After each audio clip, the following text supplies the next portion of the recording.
నేనొచ్చేసిన ఇక అర్ధగంట సేపు పురుసత్తుగా కూర్చొని ముచ్చట పెట్టుకుందాం.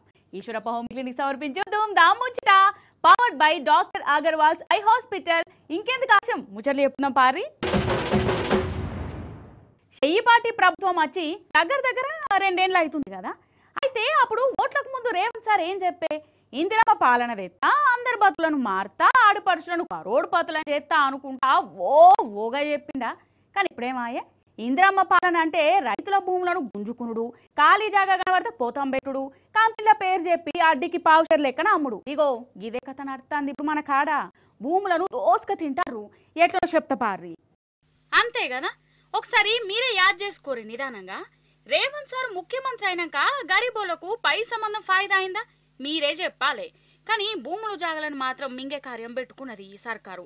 ఖాళీ జాగా కనబడితే చాలు అమ్ముడు, దోసుకునుడు, జేబుల పైసలు వేసుకునుడు. గిదే కథనాట. చూస్తలేమా మనం? అంతెందుకోల్లా హైడ్రా పేరుతోని గరీబోల ఇండ్లను కూలగొట్టిర్రు. ఇక లగచెర్ల రైతుల భూములను గుంజుకునే ఉపాయం చేసింది. రైతులు అడ్డం పడితే వాళ్ళను జైలుకు కూడా పంపింది. దిలావర్పూర్ భూములను ఎవరికో కట్టబెడదామని చూసింది. ఇట్లా తాపకోసారి కంపెనీల పేరు ఎప్పుడు భూములను గుంజుకునుడు, జనాలను రోడ్డు పాలు చేసుడు. గిదే కథ నడుస్తుంది. ఇక ఇప్పుడు హైదరాబాద్ పట్నం అవతలున్న 9,292 ఎకరాలకు ఎసరు పెట్టిండట రేవంత్ అన్న. ఈ భూములను పోతం చేసే తందుకే ఏదో పాలసీ కూడా తీసుకొచ్చిరట కాదు. 9,292 ఎకరాల భూమి అంటే ఏందన్నట్టు. ఎకరానికి కమస్క 50 కోట్లు వేసుకున్న అక్షరాల 5 లక్షల కోట్లు. 5 లక్షల కోట్ల రూపాయల విలువ గల భూమిని అప్పనంగా కట్టబెట్టే ఉపాయం చేసిండట రేవంత్ సారు. ఇది కుంభకోణం కాకుంటే ఇంకేంటిది. రాష్ట్రంలో గింత పెద్ద భూములను పోతం చేసే కుట్రేషం నడుస్తున్నా సెంటర్ సర్కార్లో కూసున్న పువ్వు పాటోలు మాత్రం ఉయ్యంటలేరు, కుయ్యంటలేరు. కుక్కిన పెయిన్ లెక్కనే ఉంటుర్రట. మరి వాళ్ళెందుకు గట్ల సపోర్ట్ చేయకుంటుర్రో వాళ్లకు షెయి పాటోలకే తెలవాలి.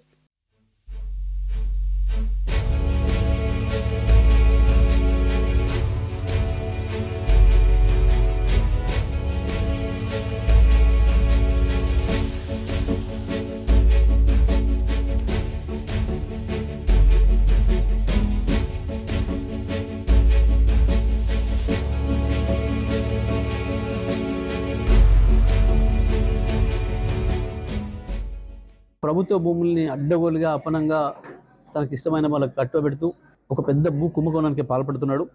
ఇది తప్పకుండా రేపు వచ్చే ప్రభుత్వాలు వచ్చిన తర్వాత, కొత్త ప్రభుత్వం వచ్చిన తర్వాత ఇది విచారించదగ్గ కేసు అవుతుంది. ఇది క్రిమినల్ కేసు అవుతుంది. ఇచ్చిన వాళ్ళు, తీసుకున్న వాళ్ళు ఇద్దరు కూడా బాధ్యులు అవుతారు, అందులో సందేహం లేదు. ముందు డబ్బులు సంపాదిస్తే చాలు, తర్వాత ఏమన్నా కానీ అన్న పద్ధతుల్లో అన్ని నిబంధనలు కూడా తొంగలు తొక్కి చేస్తూ ఉన్నారు. కోకాపేటలో ఇక్కడక్కడ వేలం పాటేసి 100 కోట్లు వచ్చిన ఎకరానికి 179 కోట్లు వచ్చినాయని మాట్లాడుతున్నారు. మరి ఇక్కడ ₹1 ఎట్లా ఇస్తారు? చాలా స్పష్టంగా కనబడుతుంది, చాలా నేకెడ్గా, బహిరంగంగా, నగ్నంగా కనబడుతుంది ఈ మోసం, ఈ ద్రోహం అనేది. కాదబ్బా, ఈ కాంగ్రెస్ సర్కారు మన తెలంగాణ భూముల మీద గిట్ల పడ్డదేందోల్లా. వెనకట చంద్రాల సార్ కూడా గాంతే. హైదరాబాద్ భూములను ఎవరికి కట్టబెట్టిండో లోకం అంతరికే. అప్పుడు గురువు, ఇప్పుడేమో శిష్యుడు. గిట్లనే అంటుర్రోల్లా. అసలు అధికారంలో ఏం చెప్పొచ్చిండు ఈ రేవంత్ సారు? ఈ స్కీమ్ తెత్తా, ఆ స్కీమ్ తెత్తా, బీఆర్ఎస్ ప్రభుత్వం ఇచ్చిన వాటికంటే 1-2 ఎక్కువనే ఇస్తాను ఆశ పుట్టించిండు. ఇప్పుడేమాయే, కేసీఆర్ సార్ పాలనలు ఉన్న స్కీములన్నీ ఇప్పుడు మాయమైపోయినాయి. భూములు జాగల మీద పడ్డరు. ఇతరన్న ఇందిరమ్మ ఇండ్లేవి సారు అని అడిగితే అసలు భూమి ఎక్కడిది అనవట్టే. కానీ కనబడ్డ భూములను మాత్రం అడ్డికి పావుషేరు మందం అమ్ముకోవట్టే.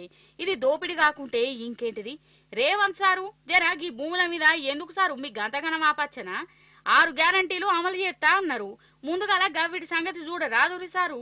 పెన్షన్లు పెంచుతా అనే 2 ఏళ్ళు అయిపోయే, ఉన్న పెన్షన్లే లేకుండా చేసేసానా మందికి.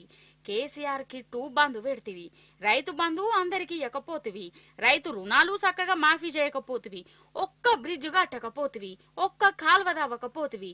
గివీటి సంగతి చూడకనట ఈ భూముల మీద పడ్డవేంది సారు? అందిన కాడికి అమ్ముకునుడు, దొరికినంత దోసుకునుడు. గిదేం పాలన అని నిలదీస్తారు జనాలు. రామచంద్ర, నిజం చెప్తున్నా. అసలు చిత్ర విచిత్రాలు అన్ని సూతాగి షెయిపాటి లీడర్లే చెప్తారు కావచ్చు. వాళ్ళ లలిత కళను చూస్తా అంటే మస్తు నవ్వుతుంది నాకైతే. మీరేమనుకున్నా మంచిదే కానీ, అంటే వాళ్ళు చేసే చిత్ర విచిత్ర విన్యాసాలు అట్లా ఉంటున్నాయి. మరి అంతెందుకులా తిమ్మిని బామ్మిని చేసేటోళ్ళు అక్కడక్కడ మోపైతారు కదా. ఆగో అసలు మహానుభావులు షెయిపాటిల్ని ఉన్నారనిపిస్తుంది. ఆగో గా వరంగల్ జిల్లాల కాంగ్రెస్ లీడర్లు చేసిన ఘనకార్యం మీరు చూసి జరసేపు నవ్వుకుర్రిగా. అన్నట్టు మీకు కొత్త రేషన్ కార్డులు వచ్చినాయి అనల్లా? ఇచ్చిర్రా సర్కారోళ్ళు? అయితే వరంగల్ జిల్లా పర్వతగిరి మండలం గోపన్పల్లికి కారెట్లు వచ్చినాయట కాదు, అక్కడి లోకల్ లీడర్లే చెప్పిర్రు. విలేకరులను వీడియోగ్రాఫర్లను కూడా పిలిపించిర్రు. ఇక కొత్త కారెట్లు వచ్చినాయి కదా అని జనం కూడా లైన్లలో నిలుస్తున్నారు. లోకల్ లీడర్లు పంచిర్రు. ఇంతకు ఆ కారెట్లు మీరు కూడా చూడుర్రి. ఇగో ఈ అన్న చూయిస్తుండు.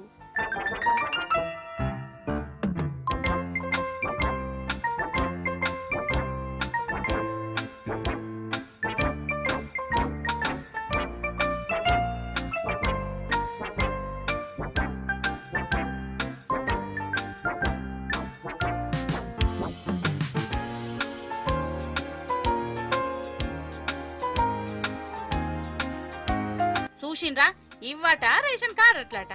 అగో రేషన్ కార్డుల మీద లోకల్ కాంగ్రెస్ లీడర్ల ఫోటోలు కూడా ఉన్నాయి. ఇదెక్కడి కథరో. ఇక రేషన్ కార్డుల మీద లోకల్ కాంగ్రెస్ లీడర్ల ఫోటోలు ఉండుడేంది అని జనం పర్షాన్ అయ్యారు కారా మరి. అయితే అవి డూప్లికేట్ రేషన్ కార్డులటనుల్లా. వీటిని దొంగలు సైబర్ నేరగాలో తయారు చేయలే. ఈ షెయి పార్టీ లీడర్లే దొంగ రేషన్ కార్డులు తయారు చేసి ఊరి జనం చేతుల పెట్టి ఫోటోలు దిగిర్రు. ఇక ఈ సక్కదనాల డూప్లికేట్ రేషన్ కార్డులల్లా వాళ్ళ ఫోటోలు కూడా ముద్ర కొట్టుకున్నారు. ఇక చెప్పు కథ అంటే జనాలను వీళ్ళు ఏమనుకుంటారు కావచ్చు. గంత అమాయకులని ఎట్లా అనుకున్నారు అయి ఉండాలి అసలు. ఆగు ఈ అన్న ఏమంటున్నాడో ఈనుర్రి. మా గ్రామంలో జరిగిన వింత సంఘటన ఏంటంటే 100కు పైగా రేషన్ కార్డులు మేము పంపిణీ చేస్తామని చెప్పి ఆ అధికార పార్టీ కాంగ్రెస్ పార్టీ నాయకులు కొంతమంది ప్రచారం చేసుకొని అందులో భాగంగా నిన్న డిస్ట్రిబ్యూషన్ చేయడం జరిగింది. సరే చేస్తే చేయని అధికారం ఉంది కాబట్టి మీరు చేసుకుంటున్నారు, మాకు అభ్యంతరం లేవు. కానీ అందులో భాగంగా వాళ్ళు ఈ రాజకీయ లబ్ధి కోసం చేసినటువంటి వింత ప్రచారం ఏంటిది అంటే అందులో ఉన్నటువంటి రేషన్ కార్డులో చిన్నగా ఐడి కార్డు లెక్క సృష్టించి దాంట్లో ఆ లీడర్ల పేర్లు ప్రచురించుకొని డిస్ట్రిబ్యూట్ చేయడం జరిగింది. ఇది ఎక్కడ లేని కార్డు, ఇలాంటి కార్డులు ఇచ్చారు సార్. మా ఊర్లో మరి ఇట్లాంటి కార్డులు ఎమ్మెల్యే గారు పంపించారా లేకపోతే ముఖ్యమంత్రి గారు పంపించారా మాకు ఏం తెలియదు. ఇలాంటి కార్డులు, ఈ కార్డుకు ఐడి కూడా ఎవరిచ్చారు అనేది కూడా బయటికి రావాలి సార్. అదన్నట్టు మొత్తానికి అధికార పార్టీ లీడర్లే డూప్లికేట్ రేషన్ కార్డులను జనాలకు పంచి ఆఖరికి వాళ్ళే నవ్వుల పాలయ్యారు. అయినా ఆవు శైలం అయితే దుడ్డే గట్టు మీద మేత్తదా? ఈ లోకల్ లీడర్లు చేసిన పని కూడా గంతే పాటు అని అంటుర్రు ఇక్కడి పబ్లిక్. ఐబొమ్మ రవి, ఐబొమ్మ రవి, ఐబొమ్మ రవి కొన్ని వద్దుల సందికి పేరు మస్తు ఆరుమోగుతూనే ఉన్నది కదా. ఐబొమ్మ దొంగ కాదు, పేర్ల పాలిట దేవుడు. మా సినిమా కష్టాలను తీర్చి మా జేబులు ఖాళీ కాకుండా చేసిన ధీరుడు, వీరుడు, శూరుడు అంటుర్రు. అసలు ఐబొమ్మ రవి అరెస్ట్ అయితే సినిమాలు సంబరాలు చేసుకుంటే జనాలు మాత్రం గా రవిని హీరో లెక్క చూస్తాండ్రు. సినిమా హీరోలనే జీరోలను చేసి పడేస్తారు. నిజంగా ఇదంతా నాకు పాత తెలుగు సినిమా చూసినట్టే అనిపిస్తుంది. పారి మరి ఐబొమ్మ రవి పార్వతి ఎట్లా పెరుగుతుందో చూద్దట గాని. అసలు గీ ఐబొమ్మ రవి కథ సినిమాలలో చూయించినట్టు అవుతుందల్లా. ఒక టాగరు, ఒక కొండవిడి దొంగ, ఒక కిక్కు సినిమా హీరోల లెక్కనే మారిపోయాడు కదా. అంతే కదా, ఆ సినిమాలలో కూడా హీరో పెద్దోళ్ళను ముంచి గరిబోళ్లకు సాయంగా ఉంటాడు. ఇప్పుడు ఐబొమ్మ రవి కూడా గసుంటోడేనట. చాలా మంది పబ్లిక్ గిట్లనే అంటారు మరి. ఇక ఆయనకు ఫ్యాన్స్ ఎట్లయ్యారంటే ఇగో గీ ఆటో అన్నను చూడు వెనక రవి కోసం ఏం చేసిండో.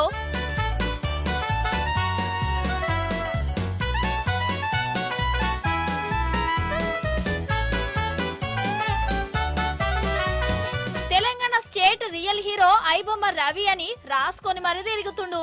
ఈ ఆటో ఆయనే ఐబొమ్మల ఎన్ని సినిమాలు చూసిండో వాటు కదా. ఇక ఇంకో దిక్కు సోషల్ మీడియాలో అయితే ఐబొమ్మ రవి వేసిందే కరస్టు, సినిమాలలో వేస్ట్, వాళ్లే ముంచిర్రు, రవే మా పైసలు బసాయించిండని చెప్పుకొత్తన్రు. ఇది ఇట్లుంటే ఇక రవిని 5 రోజుల మందం పోలీసులు కస్టడీలకు తీసుకున్నారు కదా. 5 రోజులు కూడా అయిపోయినాయి. ఎంక్వైరీలు బాగానే చేసిరట. అయితే హైదరాబాద్ కు వచ్చినాక రవి వీళ్ళ దోస్తుకు మెసేజ్ పెట్టిండట, దావత్ చేసుకుందాం రారా అని. అగో గట్ల మెసేజ్ చేస్తే దొరికిండటనోళ్ళ. అయితే రవి మీద ఒకటే కాదు 4-5 కేసులు పెట్టిరు పోలీసులు. ఒక దాంట్లో బెయిల్ వచ్చినా ఇంకో కేసు ముంగటికొచ్చి మళ్ళా కస్టడీలకు తీసుకుంటారు కావచ్చు అని అంటుర్రు. చూసినవా మామ, మా రవణ మీద పోలీసులు ఎంత పగ పెట్టుకున్నారో. కావలసుకొని జైలేత్తన్లు.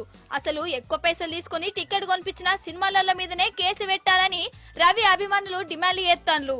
కానీ ఏ మాట కామటేనేనోళ్ళ. సినిమాలను గట్ల దొంగతనంగా వెబ్సైట్లు పెట్టుడు 100% తప్పు. కానీ చేసేది తప్పు పనైనా గాని జనం మనసులో మాత్రం ఈ రవి హీరో లెక్క మారిపోయిండు పో.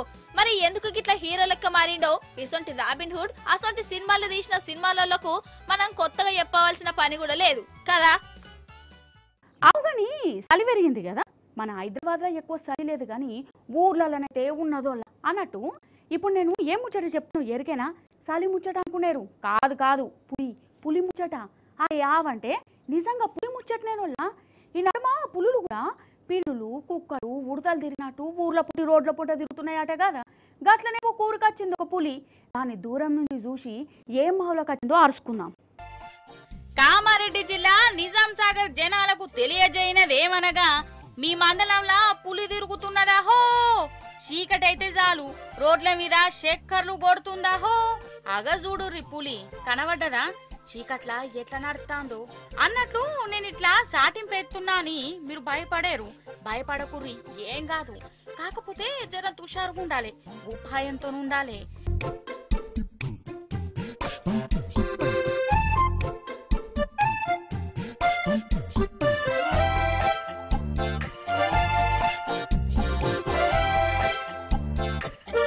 అయితే మాగి అనే ఊరు దగ్గరనే ఈ పులి బగ్గా తిరుగుతుందట. నువ్వు అగో సెల్ ఫోన్లలో వీడియో కూడా తీసిర్రు.